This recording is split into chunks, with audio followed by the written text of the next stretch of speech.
En nombre de la Sociedad Venezolana de Infectología, sean todos bienvenidos a este ciclo de vacunas en un momento definitivamente histórico en varios sentidos.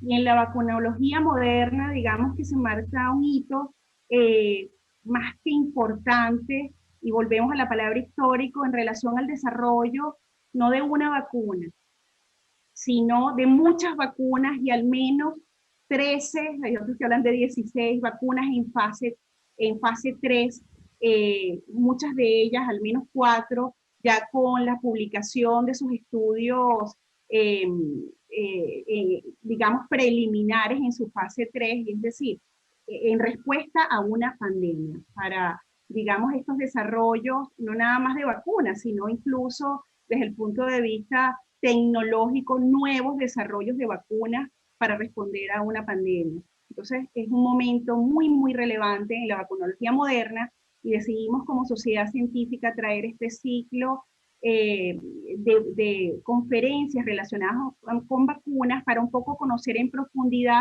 varios de sus desarrollos y traer respuestas a las preguntas que tenemos todos en relación a estos importantes aspectos. Hoy es, bueno, una noche muy, muy significativa e importante. Tenemos invitados de lujo de la Sociedad Venezolana de Infectología y quiero empezar a presentar a la que será la coordinadora de este evento, la doctora María Vicky Zabaleta. Vicky es infectólogo pediatra egresada del Hospital JM de Los Ríos, con una extensa experiencia en el área de vacunas, es desde su trabajo en una de las casas farmacéuticas desarrolladoras de diversas vacunas, y tuve el honor de compartir, digamos, como equipo médico en esa oportunidad. Y adicionalmente, Vicky se desempeña en diferentes momentos como parte de la asesoría externa de vacunas del Ministerio del Poder Popular para la Salud. Es decir, es una invitada de lujo, de reconocida experiencia en el ámbito de vacunas y de implementación incluso de programas.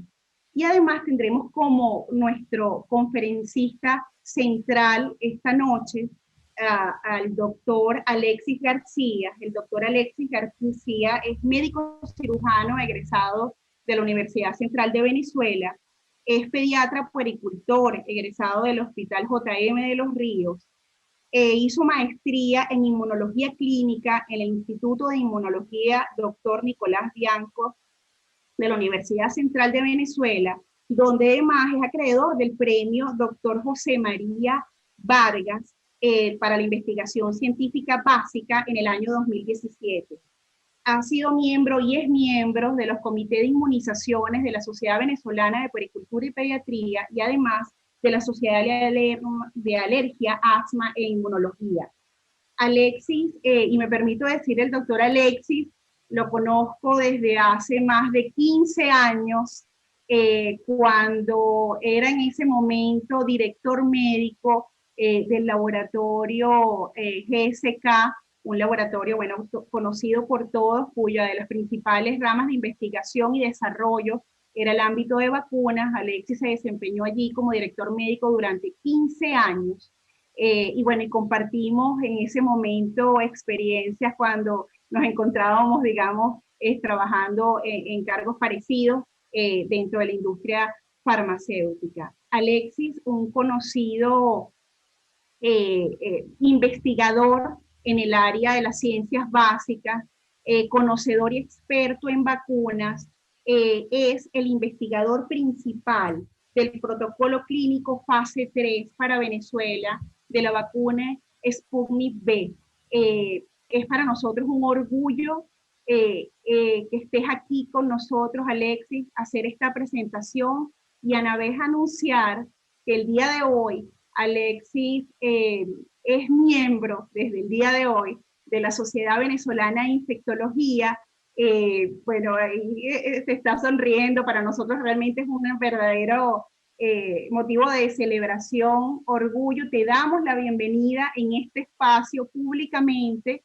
Está ingresando, digamos, como uno de los miembros de nuestra sociedad, nos hace ese honor y en estos minutos, bueno, nos comentará aspectos relevantes de dicho desarrollo. Sin más, aquí dejo a la doctora María Vicky Zabaleta, moderadora de esta actividad que esperamos que sea del agrado y del disfrute de todos. Muchísimas gracias.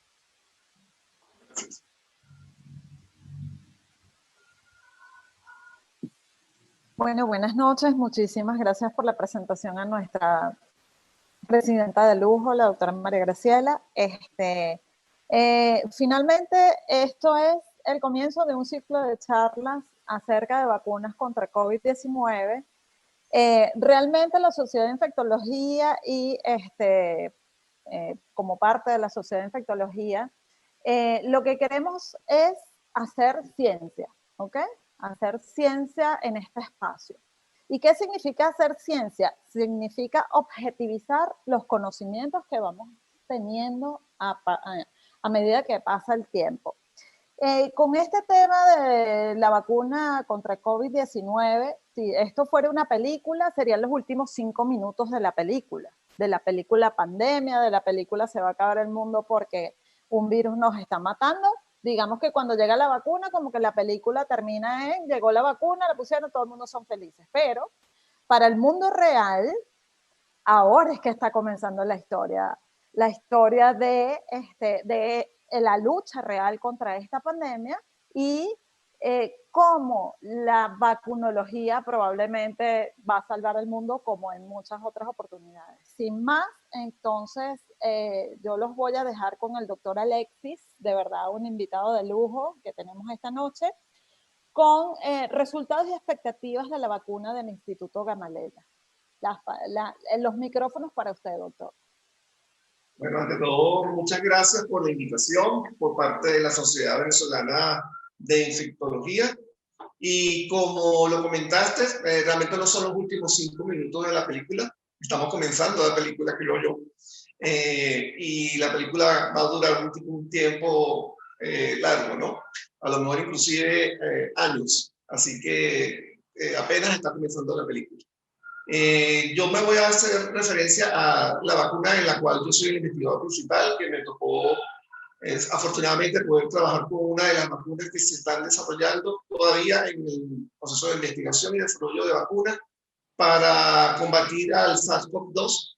Y voy a hablar de la vacuna Sputnik V o GAN-COVID-Vac, que realmente es el nombre que, como está reseñada en todos los artículos de publicación en revistas de alto prestigio científico. Entonces, bueno, voy a compartir la presentación con ustedes para comenzar a hablar de la vacuna Sputnik V.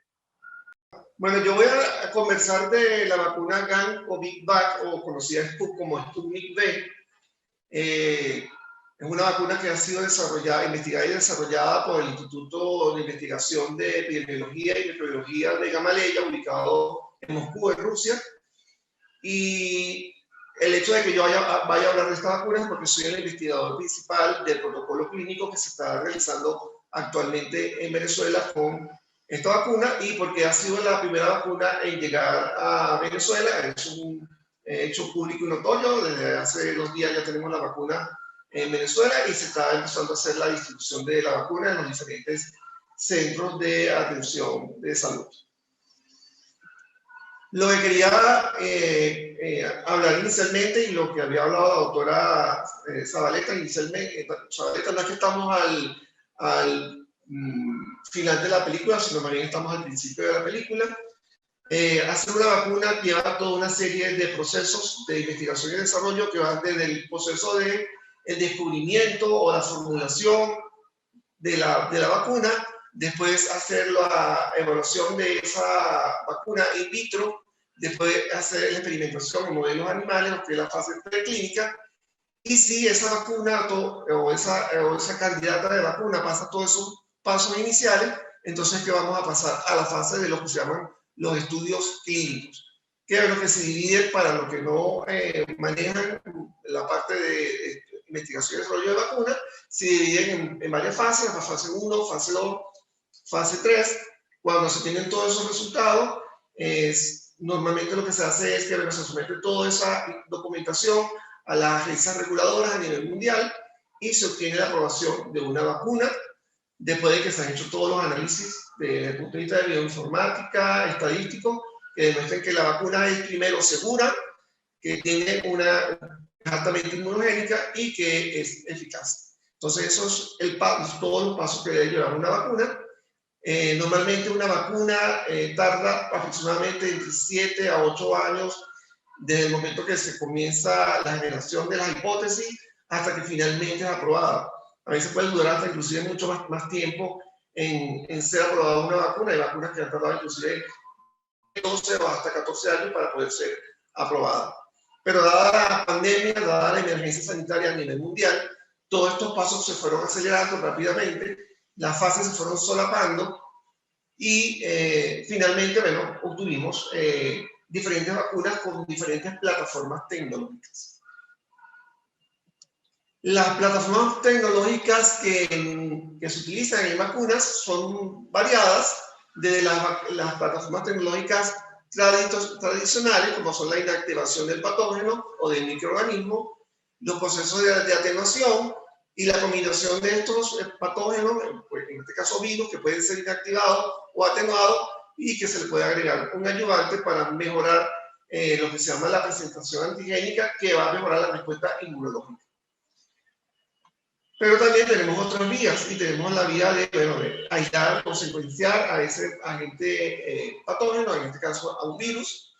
Hacemos el clonaje molecular, hacemos toda la secuenciación de ese virus y podemos irnos por varias vías.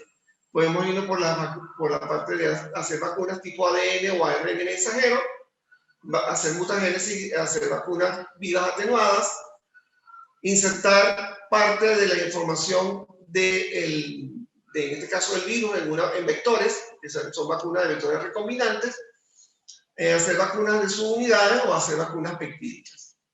Y me voy a hacer una pausa acá, porque se ha creado toda una matriz de opinión hablando de que las nuevas vacunas, tanto las vacunas ARN mensajero como las vacunas de vectores recombinantes, pueden producir alteraciones en el material genético del individuo al cual se le inocula la vacuna.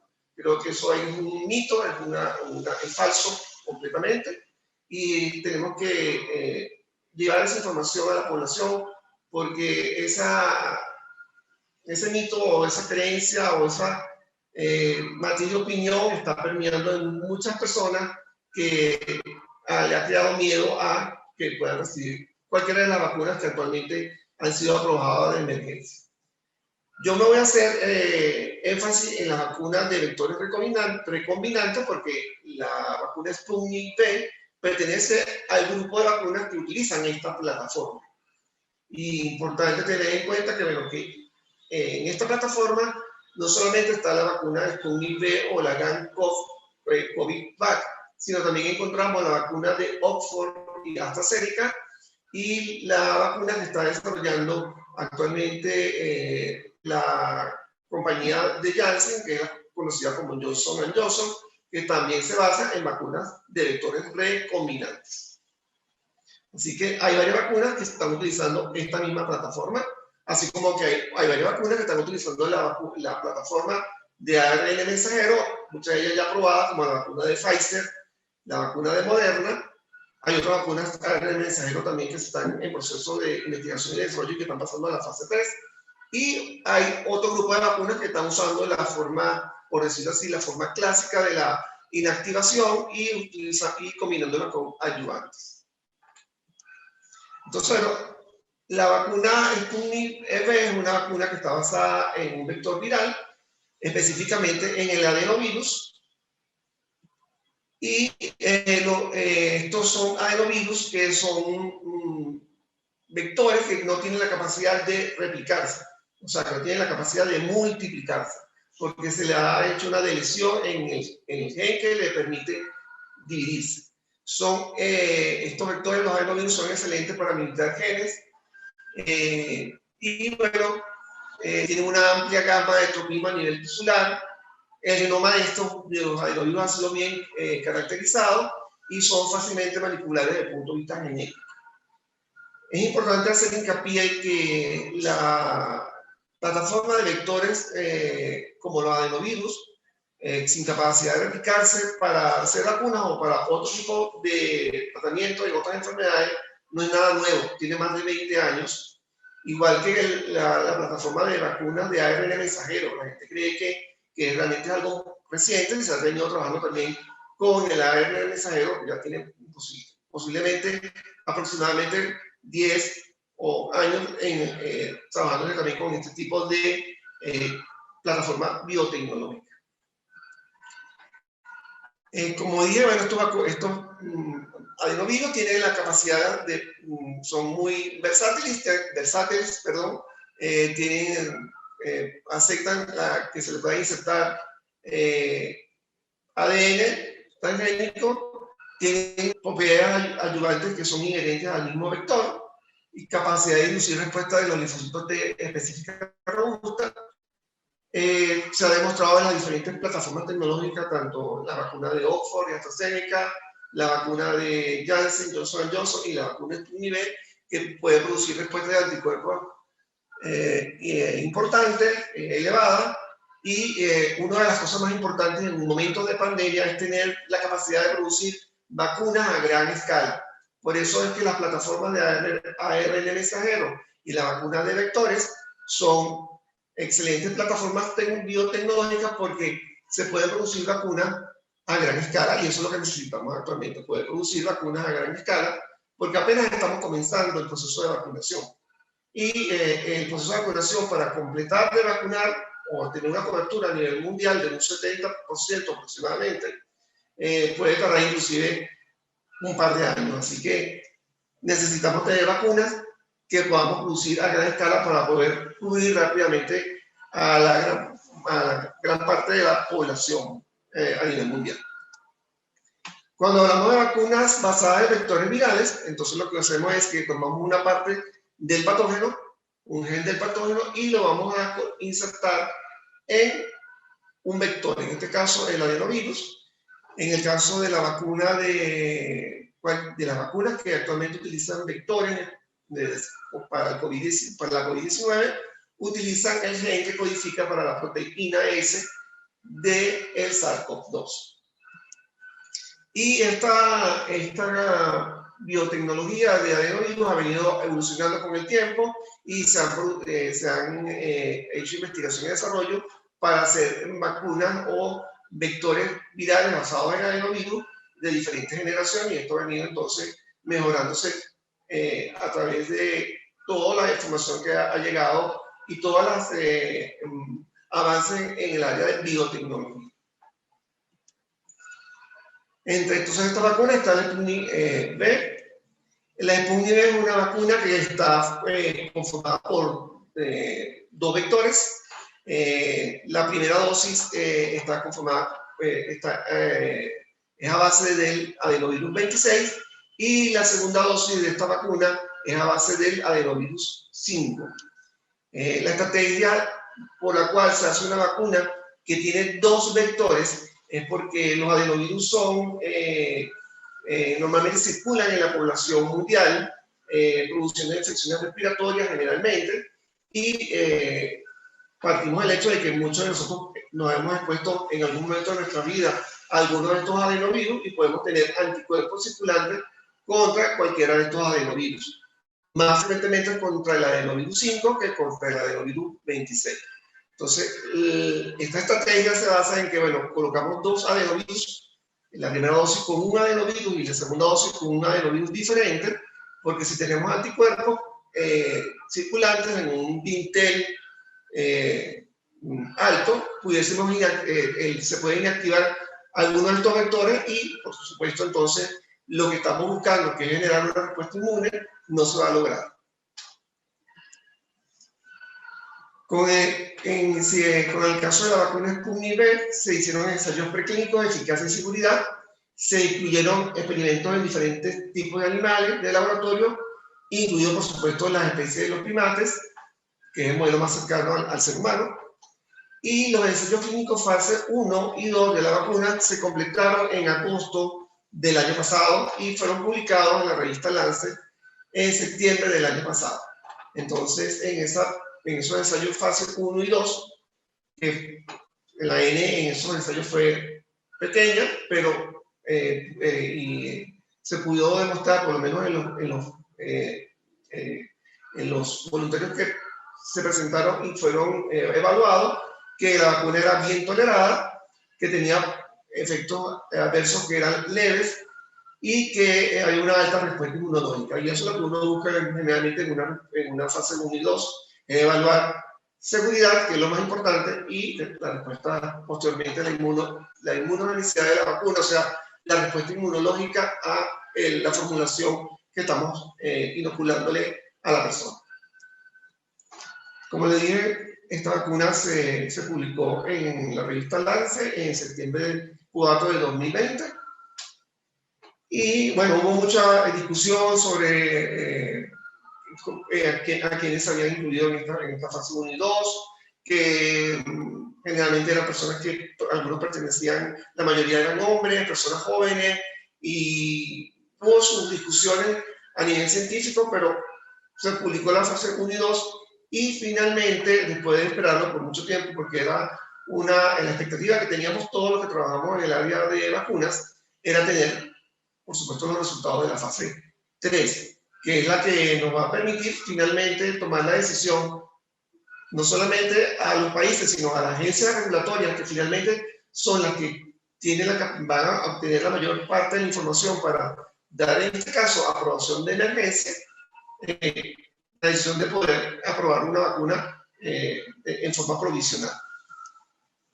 En el caso del diseño de fase 1 y 2, quiero resaltar que se incluyeron 38 voluntarios en 2 ramas, porque la vacuna Sputnik tiene 2 presentaciones. La forma líquida, que viene, está congelada a menos 18 grados centígrados, y hay una forma liofilizada. Son las 2 formas las 2 presentaciones que se están desarrollando, que se han desarrollado.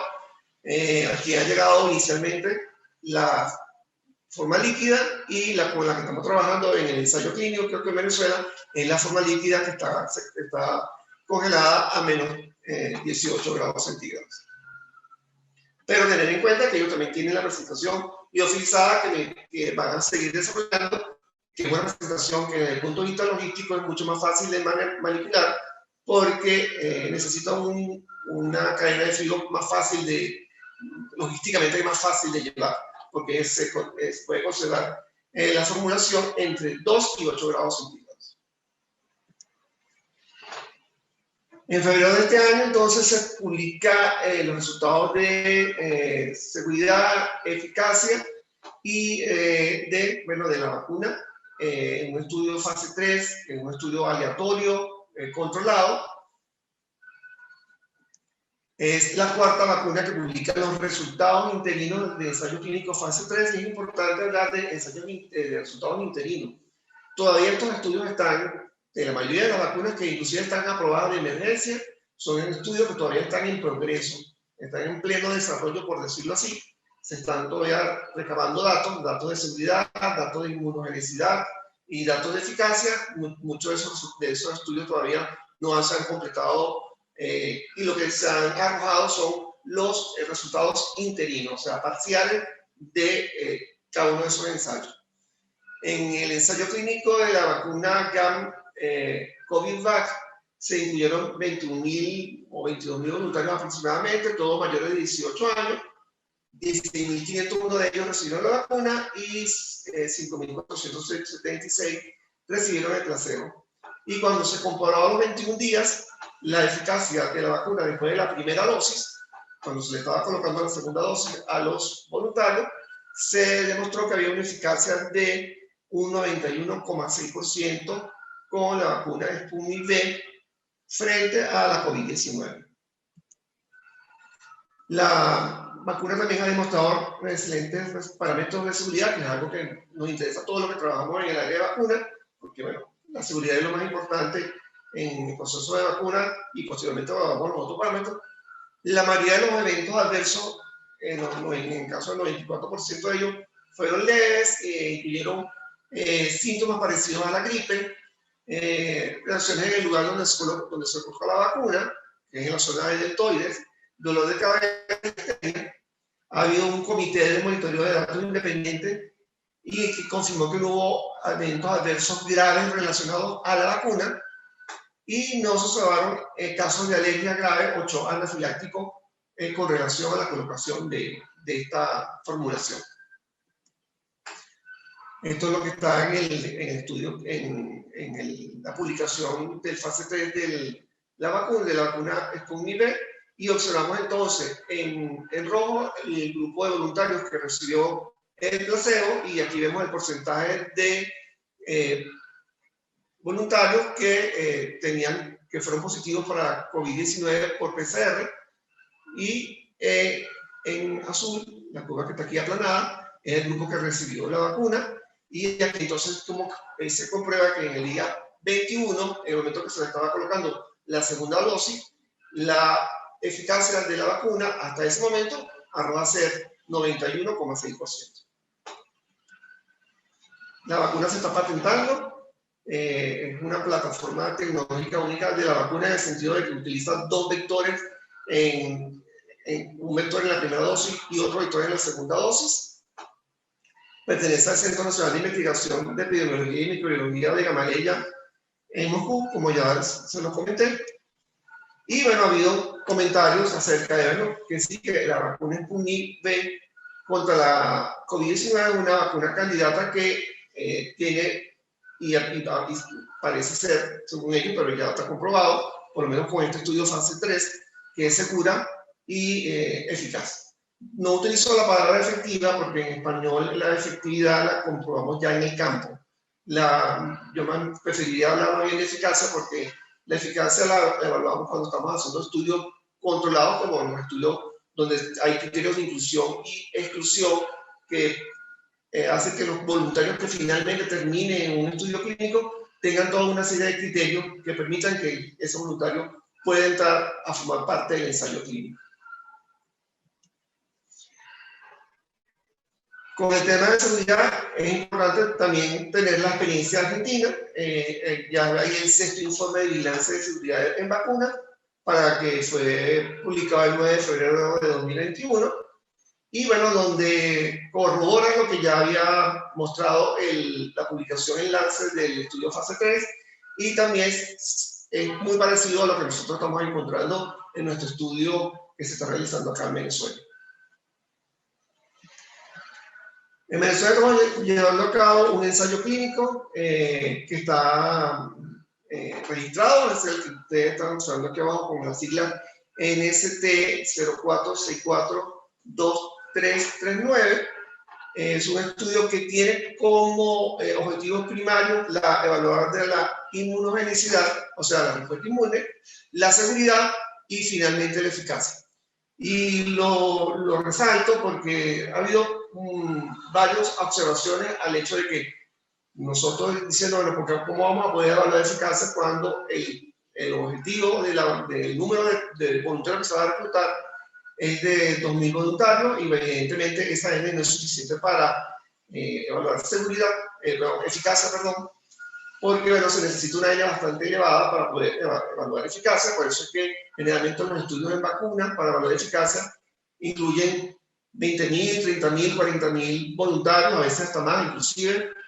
Cuando yo estuve trabajando en industria farmacéutica y estábamos haciendo la investigación y desarrollo de la vacuna contra el rotavirus, se incluyeron inclusive 64.000 niños para evaluar la vacuna de rotavirus, porque ahí evaluábamos eficacia, pero también queríamos evaluar un tema de seguridad en ese momento que se había presentado con la vacuna anterior, que era la imaginación intestinal, y queríamos descartar que esta vacuna contra el rotavirus no produjera imaginación intestinal.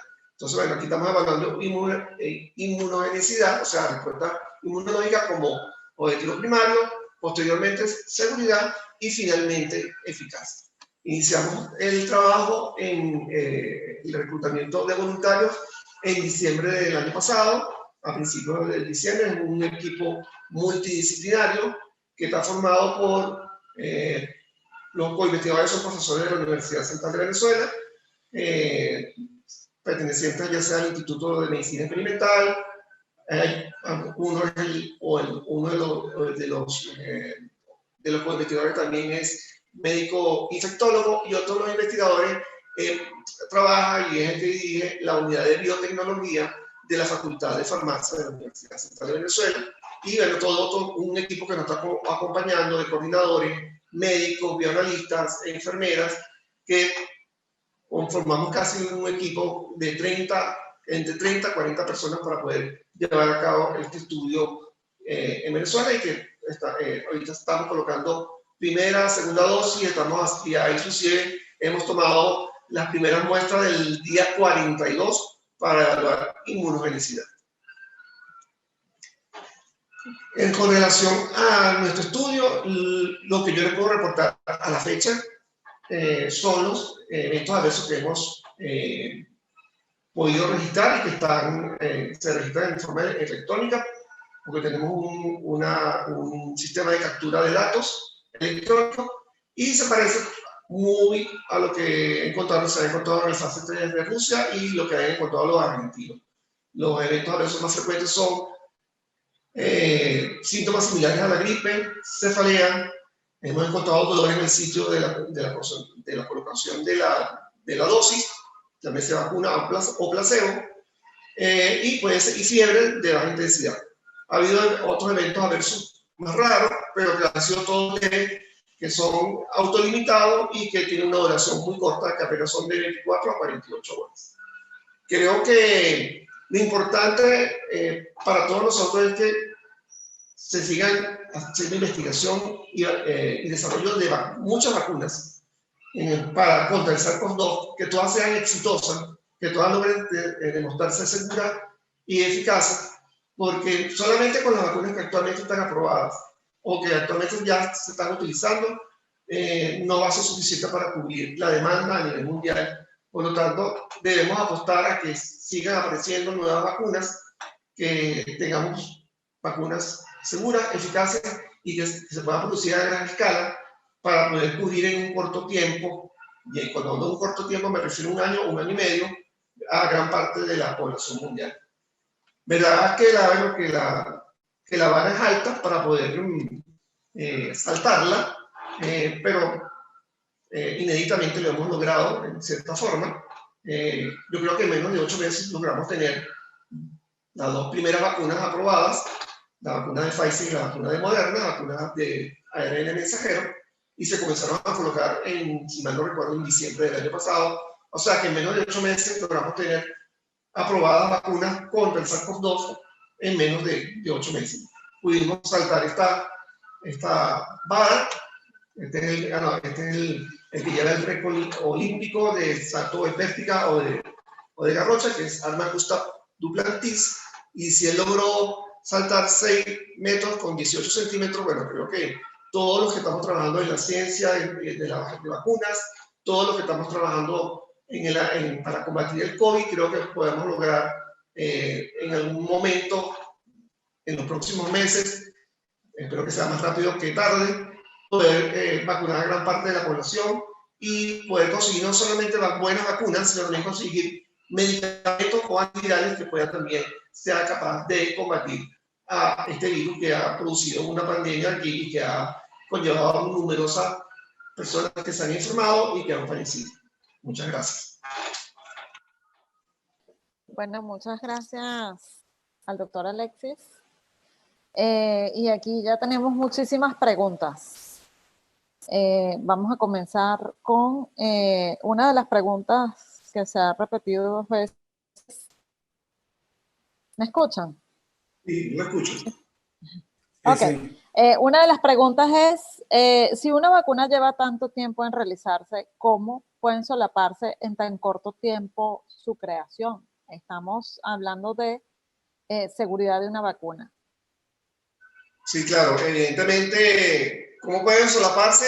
Creo que el reto y la pandemia conllevó a que se solaparan las diferentes fases de las diferentes vacunas. Por supuesto, lo que tenemos son datos de seguridad preliminares, de los datos de seguridad de los primeros 2 o 3 meses después de que se estudió la vacuna, y eso es lo que tenemos. Datos de seguridad a largo plazo no lo tenemos todavía porque hay que hacer seguimiento, y todas estas vacunas todavía están en proceso de evaluación en proceso de evaluación de seguridad a largo plazo. A corto plazo, la mayoría de las vacunas han resultado ser seguras, alguna que otra que ha tenido algún pequeño problema, pero son pequeños problemas, realmente no son problemas que nos induzcan a tener miedo a vacunarnos. Creo que eso hay que evitarlo a toda costa y creo que mucha gente se ha vacunado, la cantidad de personas que ya se ha vacunado creo que es importante y los eventos adversos que se han visto han sido muy pocos. Pero creo que el solapamiento en las diferentes fases fue por el reto, por la vara que nos pusieron para poder saltar, de lo que yo puse al final de la presentación. O sea, eso fue el reto que nos hizo hacer que todas las fases de la investigación y desarrollo de las vacunas se acortara, inclusive que las agencias regulatorias, que son las más estrictas para aprobar vacunas, también tomaron todos los datos y en un corto plazo llegar a aprobar una vacuna en forma de emergencia. Eso hay que tener claro, esas vacunas están todas aprobadas bajo el esquema de vacunas de emergencia. De emergencia, eso es así. Y otra cosa importante es que el mundo entero está trabajando en esto. Hasta los más pequeñitos que estamos así solamente dando información, estudiando, estamos trabajando para esto. Entonces, eso es otra cosa importante. El mundo también se puede unir para cosas buenas y una de las cosas es haber obtenido vacunas tan rápidamente, ¿verdad?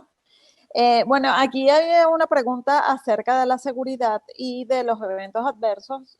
Usted los dijo en su charla, pero ¿hubo algún evento adverso grave dentro de estos estudios, doctor?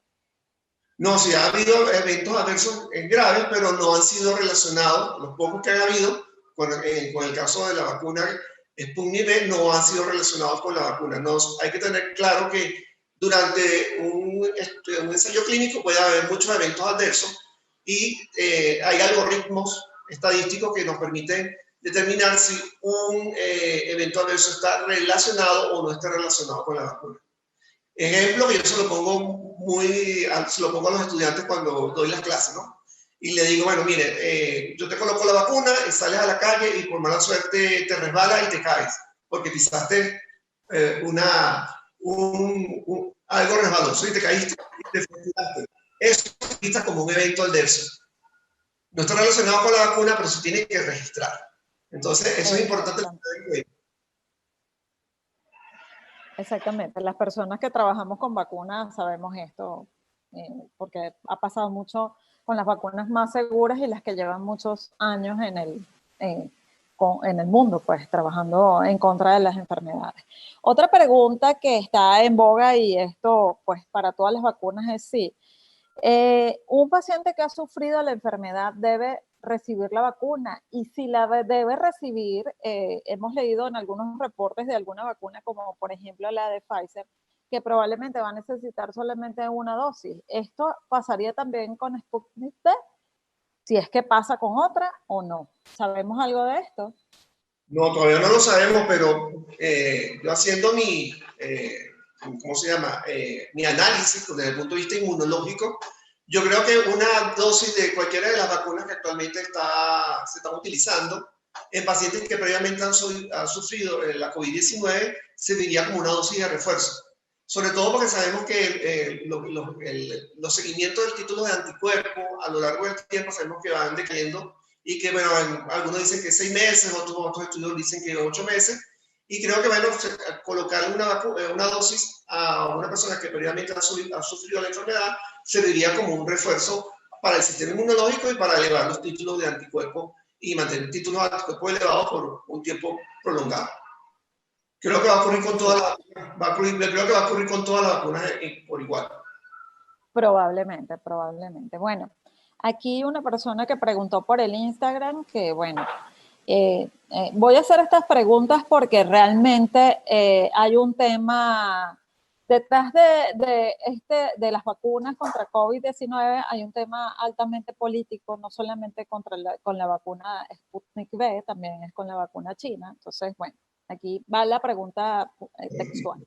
Es difícil creer los datos al bloque comunista del mundo. ¿Es ahora diferente?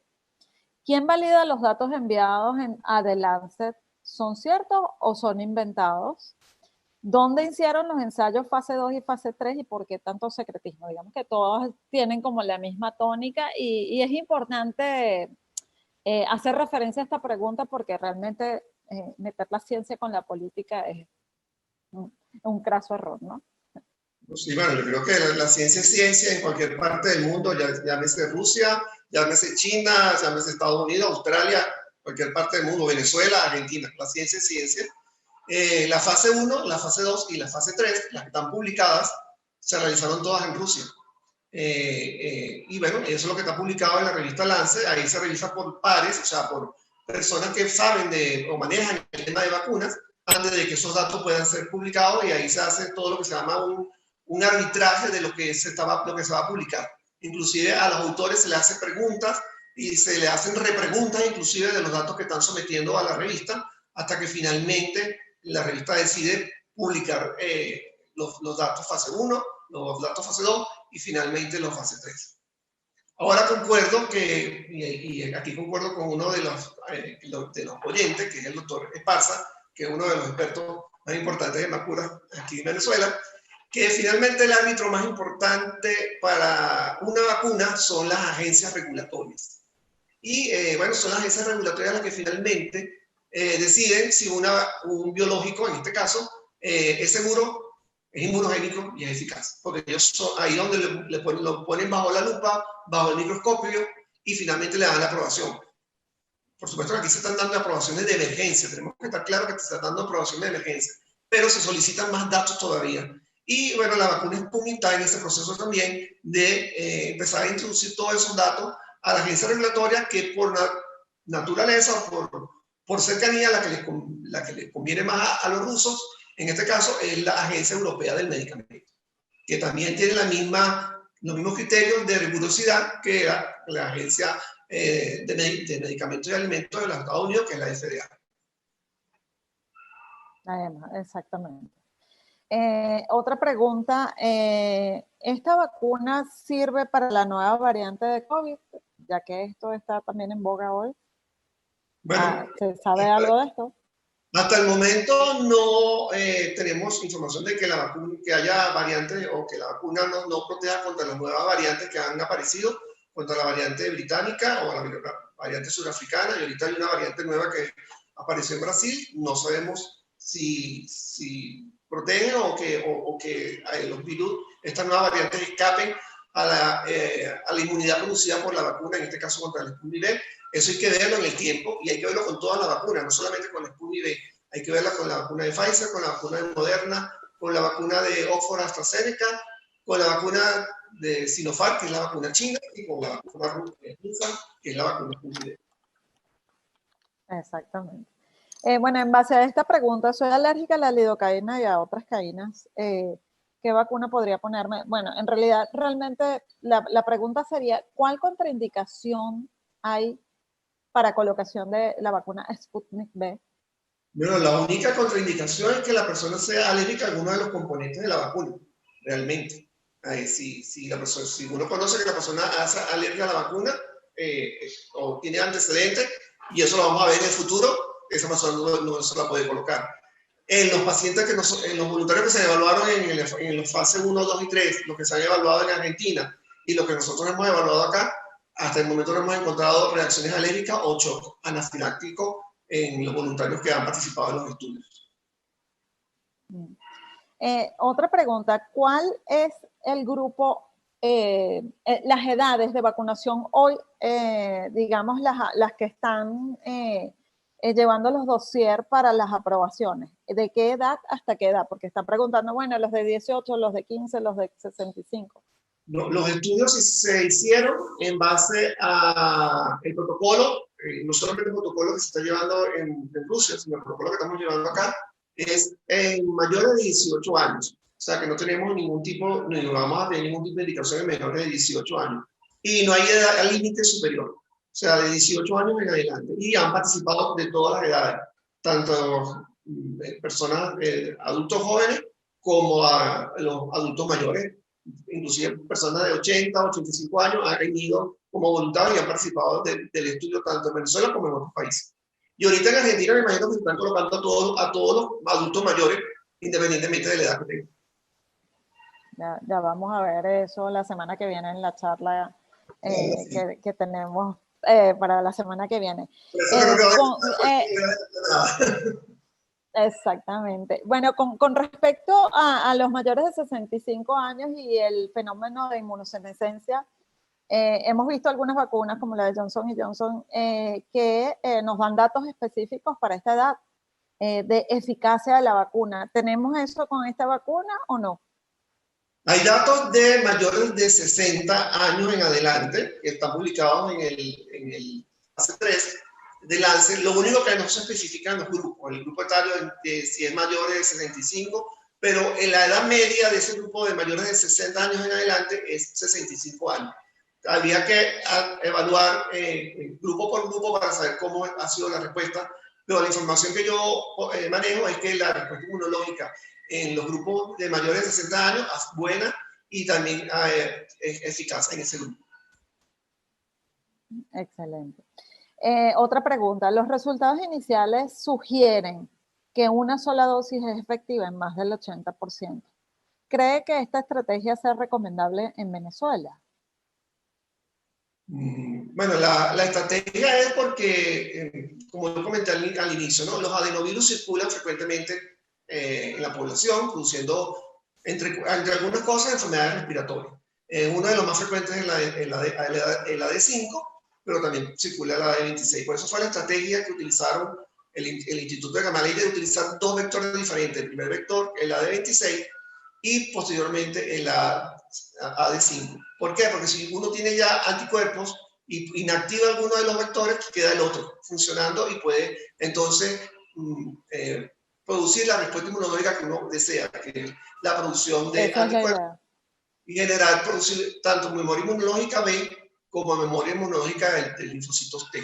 Entonces, esa es la idea de por qué se están utilizando dos vectores. Dos vectores, porque la primera dosis tiene un vector y la segunda dosis tiene otro vector diferente. Sin embargo, a propósito justamente de esto, aquí nos preguntan, el vehículo de la segunda dosis de la adenovirus 5 pareciera ser más inestable de lo que pudiera representar un problema en la elaboración y distribución. ¿Se ha evaluado la utilización de dos dosis con el adenovirus 26 como opción?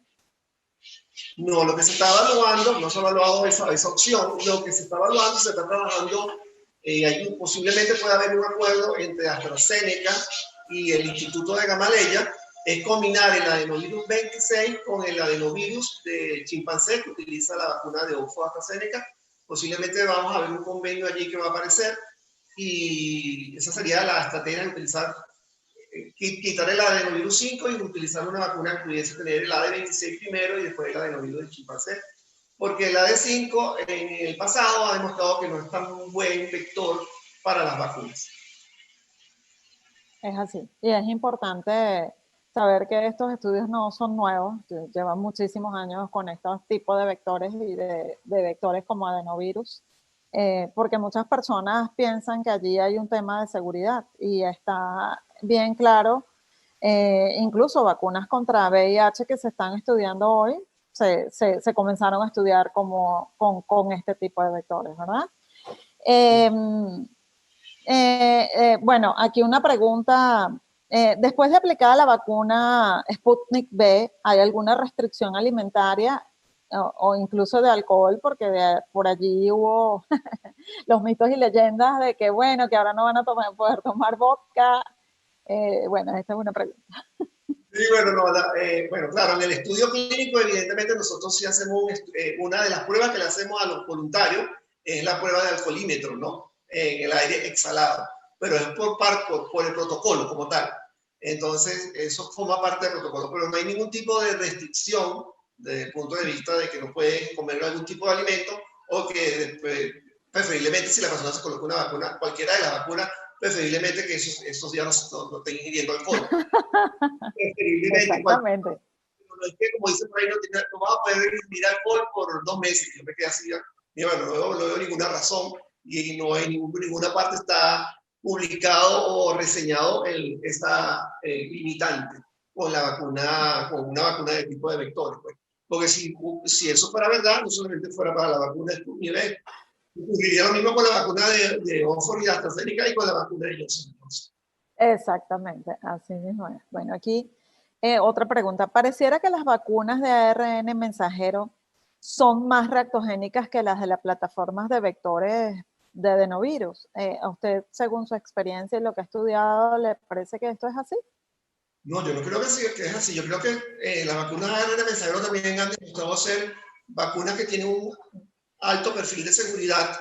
Sí, algunos eventos adversos reportados con la vacuna de Pfizer en personas que tienen hipersensibilidad o son muy alérgicos.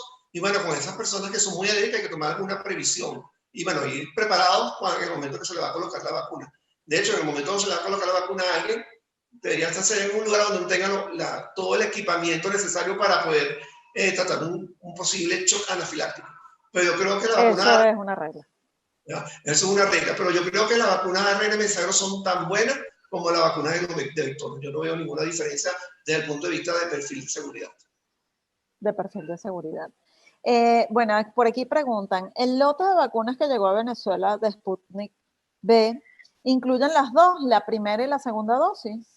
Bueno, esa respuesta si no la tengo yo, eso va a haber que preguntárselo al Ministerio Popular para la Salud, porque ellos son los que trajeron la vacuna y ellos son los que pueden dar esa respuesta.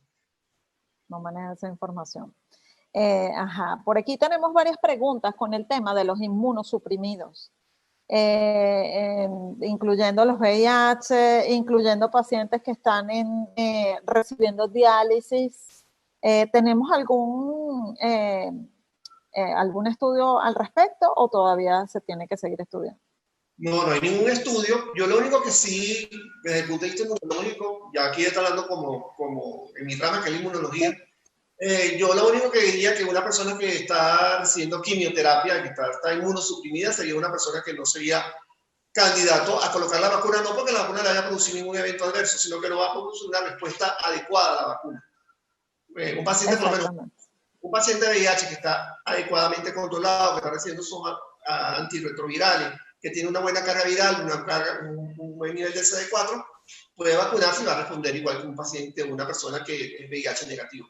Yo creo que solamente esos pacientes que son inmunosuprimidos porque están recibiendo algún tipo de tratamiento que disminuye la respuesta inmunológica, entonces la respuesta a las vacunas, cualquiera que se le coloque, va a ser menor. Sí, es importante que sí existen algunas vacunas contra COVID, sobre todo la China, por ejemplo, que es de virus vivos atenuados, y pues esa sí tiene algunas restricciones con los pacientes que están inmunosuprimidos, pero el resto de las vacunas en general, pues son bastante seguras. El problema es un problema de que haga efecto o no haga efecto la vacuna realmente. Bueno, fíjate, aquí preguntan los pacientes VIH si tienen segura, ya lo dijimos. Las nuevas variantes, nuevamente otra pregunta. Bueno, una pregunta aquí. ¿Cómo iniciaron los estudios en Venezuela si no habían vacunas contra COVID-19 en el país? No, bueno, las vacunas fue público y notorio cuando las vacunas llegaron, el primer grupo de vacunas que llegaron en septiembre, pero no comenzamos el estudio sino hasta diciembre porque teníamos que cumplir todos los pasos regulatorios. Tenía que ser aprobado por un comité de bioética, teníamos que armar todo el equipo completo, tenía que ser aprobado por el Instituto Nacional de Higiene, y una vez que se logró reunir todos esos requisitos y cumplir con todo lo que necesitábamos, entonces fue que se inició el reclutamiento en diciembre del año pasado. O sea que tardamos más o menos 2 meses del momento que llegaron las vacunas para el ensayo clínico hasta el momento en que realmente comenzó el ensayo clínico. Se cumplieron toda la normativa internacional y en eso sí fui muy estricto porque, bueno, creo que así se debe hacer. Pues. Tiene que ser estricto y más en este tiempo que ha sido tan rápido, pues el manejo con las vacunas contra COVID. Sí, en general. ¿Ok? En general, exactamente, no es solamente esta vacuna. Otra pregunta que está por aquí en el aire, bueno, claro, la vacuna Sputnik V no es una vacuna en donde los mitos y leyendas dicen que te van a cambiar el ADN, pero ya que usted es inmunólogo, Sería interesante su opinión al respecto porque, pues bueno, los mitos y leyendas son increíbles. Entonces, ¿será que nos vamos a cambiar el ADN con las vacunas? Bueno, realmente cuando uno oye esos comentarios, uno se queda un poco asombrado, ¿no? Y a veces de personas que uno se imagina, de las personas que uno menos se imagina que vienen los comentarios. Primero comenzaron con las vacunas ARN mensajero diciendo que nos iban a cambiar el ADN y que el ARN se iba a convertir en ADN al que se iba a insertar en ADN. Y dije, bueno, aquí como que la biología no estudiaron biología porque eso no funciona de esa forma. La vacuna ARN mensajero en absoluto produce ninguna alteración en el material genético de la persona a la cual se inocula una vacuna ARN mensajero, y tampoco ocurre lo mismo con la vacuna que usan plataformas de vectores virales como la vacuna de Sputnik V. No produce ninguna alteración en el material genético de la persona que recibe la vacuna. O sea que es un mito que hay que eliminar y que tratar de desmentir, porque los antivacunas andan por ahí desatados y bueno, ya sabemos lo que ha sucedido con los antivacunas. Por culpa de estos grupos antivacunas resurgió de nuevo el sarampión y muchas enfermedades infectocontagiosas que se habían erradicado o se habían disminuido en muchos países, inclusive en Europa y en Estados Unidos. O sea que hay que siempre promover las vacunas porque han sido uno de los descubrimientos de la ciencia que inclusive erradicó la viruela. Pues. Solamente para hablar de una enfermedad. Después del agua potable, la vacunación es la medida de salud pública más exitosa que existe en el mundo. Exactamente. Bueno, por aquí hablan acerca de cuánto dura la inmunidad después de la segunda dosis. ¿Se tendrá que vacunar de manera anual? ¿Esto va a ser permanente? No Según sabemos. su experiencia, yo sé que no sabemos eso. Sí. No, esa es una respuesta que creo que ninguno de los que vacunan, o sea, ninguno de los que está trabajando en ninguna de las vacunas que actualmente están aprobadas o que se están utilizando, la puede dar. El tiempo es el que nos va a decir cuánto tiempo va a durar la inmunidad con cada una de las vacunas y si vamos a necesitar una dosis de refuerzo o si vamos a tener que hacer una vacunación anual como se hace con la vacuna de la influenza. Exacto. Y adicional, si va a ser una revacunación o va a ser anual, ¿con cuál? ¿Con la dosis 1 o con la dosis 2? Probablemente con esta vacuna va a haber este tema particularmente, ¿no? Y el tema de las variantes también posiblemente en el futuro implicaría también que a lo mejor tendríamos que cambiar la formulación de la vacuna posiblemente. No, solamente estoy pensando un poquito a futuro. Pues. Pero por supuesto, sí, y yo siempre lo digo, a medida que no nos cuidemos y que este virus se transmita más fácilmente, más rápidamente, tiene más capacidad. Recordemos que esto es un virus ARN, un virus que tiene alta capacidad de errores al transmitirse. Cada vez que se transmite sus 30.000 pares de bases, se transmiten mal, y en una de esas, bueno, o puede extinguirse o puede empeorar. Puede empeorar clínicamente o pueden no ser eficaces las vacunas. Por eso, hoy sigue la recomendación de distanciamiento social, de utilización de la mascarilla y no aglomeraciones. Muy, muy importante. A pesar de que ya tenemos vacunas, por supuesto la vacuna no va a alcanzar y en ese orden de ideas hay muchísimas preguntas acerca de cómo va a ser el manejo de la vacunación en Venezuela. No sé si usted tiene información al respecto. Por ejemplo, una de las preguntas es cómo se va a vacunar al personal de salud, que se tiene entendido que va a ser uno de los primeros en vacunarse. No sé si usted tiene esa información, doctor. No, o sea, esa información inclusive ya apareció el día de hoy. La prioridad la va a tener primero el personal de salud, sobre todo el personal de salud que trabaja directamente con pacientes que tienen COVID. Ya se ha empezado a distribuir la vacuna en diferentes hospitales a nivel del área metropolitana, pero también alrededor en el estado Miranda. Y bueno, me imagino que se irá desplegando el proceso logístico por parte del Ministerio de Salud a lo largo del país. Eso ya es un tema que yo directamente no manejo. No manejo. Pero me imagino que se va desplegando, pero sí sé que la prioridad, porque esa información que sí me han compartido conmigo, va a ser primero el personal de salud. Y cuando hablo de personal de salud, porque a veces la gente piensa solamente que es el médico. Personal de salud es todo, cualquier persona que trabaja en un centro de salud, llámese clínica, hospital o centro de salud. Exactamente. Bueno, aquí otra pregunta también.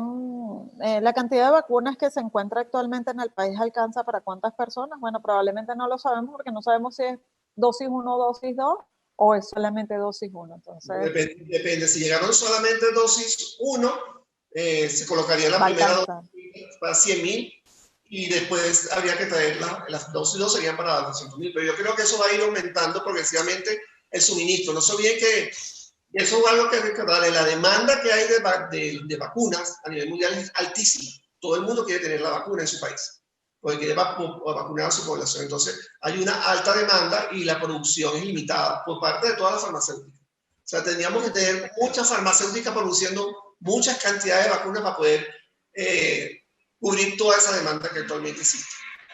Sí, bueno, y de hecho por eso hoy vemos uniones de algunos laboratorios como por ejemplo Pfizer con Sanofi Pasteur, para que prestó sus laboratorios para producir la vacuna. O sea, excelente. Esas son excelentes estrategias porque, bueno, si tú no vas a producir una vacuna y nos puedes prestar la tecnología para realizarla, bueno, en pro de la humanidad, ¿no? No, te puedo comentar. Otra...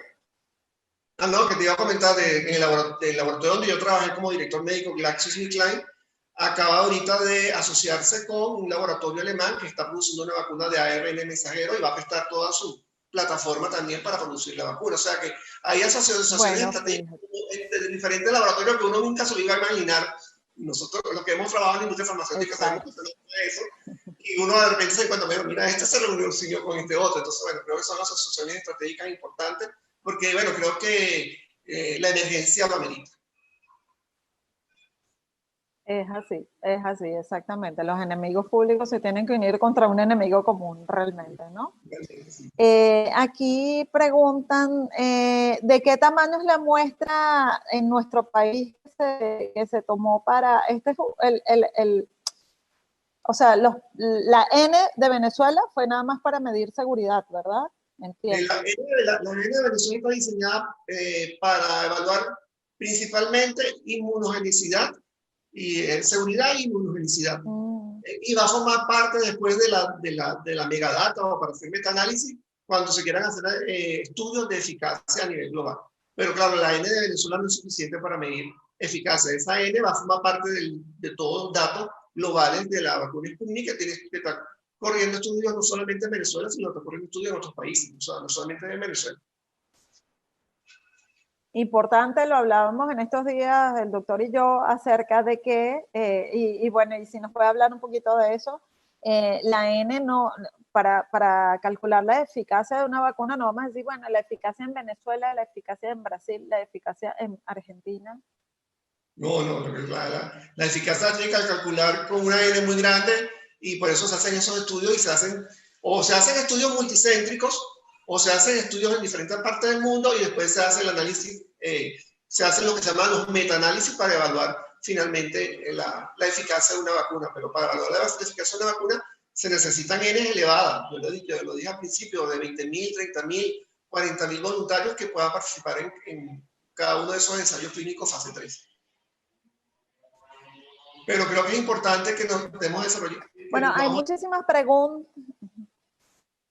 No, solamente una acotación, que es importante que volvamos que Venezuela vuelva a entrar a trabajar en estudios clínicos o ensayos clínicos que habíamos dejado de hacerlo. Teníamos tiempo que no hacíamos un ensayo clínico en Venezuela y bueno, estamos haciendo uno. Sí, y tenemos experiencia excelente, por ejemplo, con rotavirus. En Venezuela se hizo un estudio bellísimo y fue parte de él. Que bueno, tal cual. Qué bueno que Venezuela vuelva a entrar en este tipo de estudios. Hay muchísimas preguntas acerca de pacientes con patologías pulmonares de cualquier tipo. ¿Pueden colocarse la vacuna? ¿No pueden? ¿Deben colocársela? ¿No deben? Mira, en el protocolo que se lleva, nosotros no tenemos como criterio de inclusión a ninguna persona con alguna patología desde el punto de vista pulmonar. O sea, personas con enfermedad pulmonar obstructiva crónica, asma bronquial, etcétera, han entrado al estudio, al ensayo clínico, no solamente en Venezuela, sino también en Rusia y me imagino que en Argentina después ya la semana que viene te comentarán. Pero no hay criterio de exclusión que una persona tenga una patología pulmonar. Tampoco hay criterio de exclusión que la persona sea hipertensa o que la persona sea diabética. se han incluido en los estudios pacientes hipertensos y pacientes diabéticos. Sí, hay varias preguntas por allí con los diabéticos y exactamente. Deberían vacunarse porque además son alto riesgo de morir por COVID-19 o por complicarse por COVID-19 realmente. Otra pregunta. En Estados Unidos esperan 15 minutos posterior a la inmunización en inmunocompetentes. En cambio, en personas con inmunidad debilitada se esperan 30 minutos pese a que son mínimos los efectos secundarios con Sputnik V. Sí, bueno, por lo menos el protocolo, y me imagino que va a ser igual en el momento de la vacunación, el voluntario que entra al estudio, después de ser vacunado, tiene que permanecer 30 minutos en el centro para ser observado, se le toman signos vitales antes de colocar la dosis y después, a los 30 minutos antes de que se vaya del centro de vacunación. Yo creo que eso, inicialmente, como todas estas vacunas son novedosas y tenemos poca experiencia con todas en general, creo que sería un buen lineamiento a nivel global que los pacientes tengan un tiempo de espera posterior a la colocación de la vacuna. Exactamente. Bueno, esto creo que ya, si una persona que ya tuvo la enfermedad se coloca una sola dosis, ¿cuál se colocaría? O sea, si ya tuvo la enfermedad. Sí, bueno, creo que eso no lo sabemos hoy, ¿verdad? La dosis se la va a poner a servir como posiblemente un refuerzo. No solamente con vacunaciones. Exactamente. Sí. Vacunación en embarazadas, doctor, ¿tenemos algún dato de seguridad? No tenemos ningún dato. De hecho, como criterio de exclusión, o sea, no se incluyen en el protocolo mujeres embarazadas. De hecho, todas las mujeres, las mujeres que están en edad fértil, antes de colocarle la dosis, se le hace prueba de embarazo para saber que realmente no está en ese momento embarazada. No, okay. O sea que no están incluidas. No están incluidas. Exacto. Me imagino que se tendrán que hacer estudios aparte. Sí, probablemente, como ha pasado con otras vacunas. Bueno, por aquí hacen una acotación, es importante contemplar los aspectos éticos. Es una discusión a nivel mundial, regional y nacional. Ya aprobada una vacuna, ¿se justifica usar placebo en un grupo de investigación? Bueno, ese es el gran dilema que llevan a cabo casi todas las farmacéuticas que están ahorita llevando a cabo estudios clínicos fase 3. Voy a nombrarlas todas. Pfizer, Moderna, AstraZeneca, Sputnik V, que viene de Gamaleya, inclusive la vacuna de Sinopharm, que es la vacuna china. ¿Por qué? Porque bueno, si ya tengo una vacuna que ha demostrado tener una alta eficacia, ¿debo mantener el brazo placebo del estudio o no lo debo mantener? Eso es una cuestión que se está debatiendo actualmente tanto en Estados Unidos como en Europa, como en otras partes del mundo. Y bueno, creo que es una respuesta que tendrán que dar las autoridades regulatorias de cada país. Exactamente. Eso está en el tapete hoy. Bueno, por aquí hacen una reflexión. El mismo director general de Gamaleya ha sugerido que una sola dosis es una estrategia atractiva para países en desarrollo y lo ha propuesto. Bueno, probablemente esto quizás vendrá. De hecho, la vacuna de Johnson & Johnson es una sola dosis. Ellos están explorando dos esquemas, pero el que están explorando es una sola dosis y también es con el adenovirus 26. Exactamente, es con el adenovirus 26. Bueno, ya las demás preguntas son más o menos parecidas y muchas tienen que ver con cómo se va a mantener la cadena de frío de la vacuna en Venezuela. Esos aspectos no los tiene contemplados ustedes. Exactamente. No. ¿Cómo será el proceso de vacunación en Venezuela? ¿Las vacunas van a alcanzar? Bueno, esto es más aspectos técnicos realmente. Y bueno, ya por el tiempo creo que vamos a hacer una reflexión final. Una última pregunta que a mí me gusta hacer siempre es, doctor, ¿cuál es la vacuna que usted recomienda hoy contra el COVID-19? Bueno, la vacuna que yo recomiendo es la que sea segura, eficaz y la que tenga disponible en tu país. Entonces, si estás en Estados Unidos y tienes disponible la vacuna de Pfizer y Moderna, bueno, esa es la que vas a tener que utilizar. Si estás en Europa, a lo mejor estás utilizando la de Oxford y AstraZeneca y Moderna o Pfizer. Si estás en Venezuela, la primera que llegó fue la del Instituto de Gamaleya, utilizaremos la del Instituto de Gamaleya. Yo creo que hay conversaciones que se están llevando a cabo para traer otro tipo de vacunas a Venezuela. Son conversaciones que están en proceso. Eso ya ha salido por varios medios de comunicación, inclusive lo ha anunciado la OPS. Y bueno, esperemos que lleguen más vacunas y yo me colocaría cualquiera que me demuestre que es segura, eficaz y que esté disponible en el país. Exactamente, excelente, y que te la puedas colocar, pues. Si no la tienes en el país, no te la puedes colocar, no, esa te colocas la que hiciste. Pues. Y creo que hay buenos datos de la vacuna Sputnik V que demuestran que es segura y que es eficaz, y creo que es una vacuna que está dentro del abanico de vacunas que se van a estar utilizando a nivel mundial para combatir el virus. Exactamente. Bueno, una reflexión final, doctor.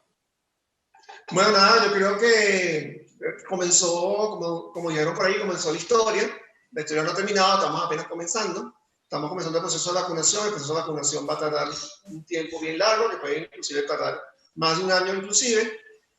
No podemos bajar la guardia por el hecho de tener vacunas. Tener en cuenta que la persona que se vacuna no es que no se pueda infectar. La persona que se vacuna se puede infectar. Lo que puede suceder es que no va a desarrollar las formas severas de la enfermedad, pero se puede infectar.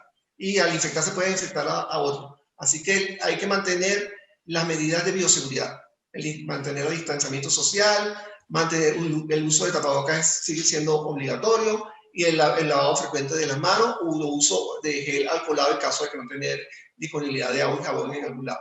Pero las medidas de bioseguridad se tienen que mantener hasta que, bueno, se alcance el punto crítico en que tengamos gran parte de la población o como yo digo, ese punto de quiebre en el que el 70%, 60-70% de la población o se haya vacunado o se haya infectado, porque las dos cosas van en ascenso, ¿no?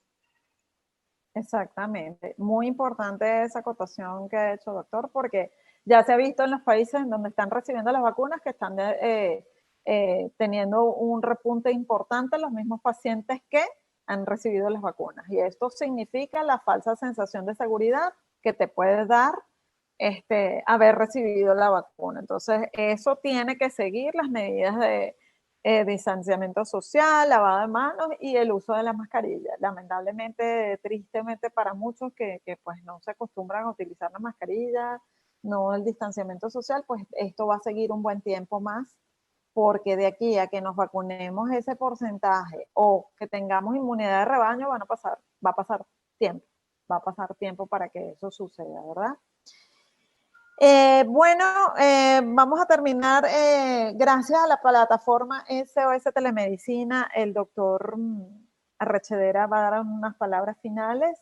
Los invitamos para el próximo miércoles. Vamos a hablar acerca de la experiencia en Argentina con la vacuna Sputnik V. Los invitamos, estará por las redes sociales. Muchísimas gracias, doctor. Tremendo invitado de lujo. De verdad que bastante didáctico, entendimos muchísimo, esperamos que haya sido de provecho para todos los espectadores, que tuvimos bastantes, y esto queda grabado para las personas que quieran aprender un poquito más de vacunas. Les damos las buenas noches, muchas gracias por acompañarnos hoy en la mitad de la semana, a esta hora del día. La ciencia no para. Debemos seguir estudiando, debemos seguir preparándonos y preparen sus preguntas para la semana que viene. Está invitado, doctor Alexis. Ok, muchas gracias. Allí estaré. Buenas noches. Bueno.